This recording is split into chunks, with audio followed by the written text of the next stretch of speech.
Easily one of the most picturesque times of year in one of the most picturesque parts of Canada, east of Quebec City in the Charlevoix region, for this new SUV from Lincoln called Aviator. And it could be argued that it's one of the best looking new SUVs to hit the marketplace.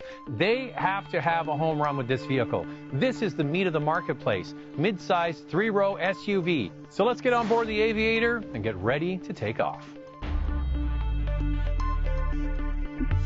Aviator has been around. We have had the name out in the past, but when we decided to come out with this new vehicle, we didn't necessarily want to just bring a name from the past. We wanted some significance to it. So when we gave the design team and the engineers an opportunity to design this vehicle, we asked them to go out and find some inspiration, not necessarily within the automotive industry, but from outside. And they actually went out and they got a lot of their inspiration from the aeronautical industry, especially back in what I call the Romantic period, when the aviation industry was changing, was becoming commercialized. We took a lot of the styling cues, specifically if you look at the side dimension of the vehicle, it sits very high at the front and tapers off.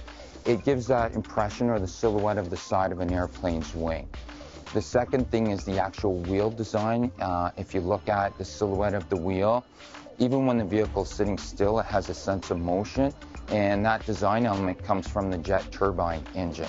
Even the materials on the inside are developed in conjunction with the cockpit of an airplane. Some of that aluminum appliques are taken right from that era of the interior cargo space. So Lincoln's whole approach with this vehicle, beautiful design on the outside, and a place where you feel like you have your own personal sanctuary on the inside. Nice materials, seats with 30-way power adjustment. You have great looking instrument cluster behind the steering wheel and a fabulous heads-up display, maybe the best in the industry so far. But also a big part of luxury is having power when you need it, and there is certainly no lack of power with this new Aviator. 400 horsepower, 415 pound-feet of torque, 10-speed automatic transmission. But if that's not enough power for you, put your seatbelt on, because coming is their plug-in hybrid version of this, almost 500 horsepower. And it goes from 415 pound-feet of torque to over 630 pound-feet of torque. Those are monster numbers for a family SUV. So the base model comes with coil springs, but active electronic dampers. When you go up one level, you get into their air suspension, and that's what we're driving here today. So probably the closest competitor to this with that kind of setup would be a Mercedes-Benz GLS or a GLE, and they have air suspension in their vehicles, and all of them have a similar kind of feel, a little bit floaty at times, and it falls into what I call the traditional luxury camp.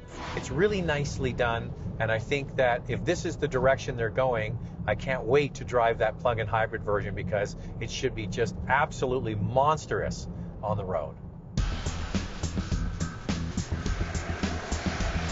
We spent a tremendous amount of time on the interior cabin from a noise perspective, and keeping all of that unwanted road noise out of the interior of the vehicle and making it dead quiet.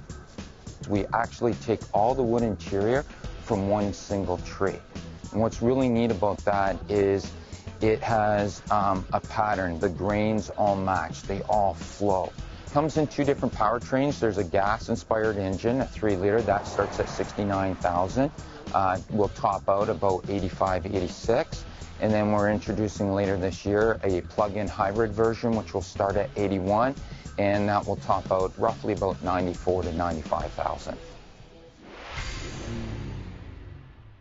All right, a few quick likes and dislikes about this new Aviator. I like the name. I like the fact they're calling their vehicles real names now. The design, both outside and inside, are real strong points. But the real star of the show is that wonderful 400 horsepower engine.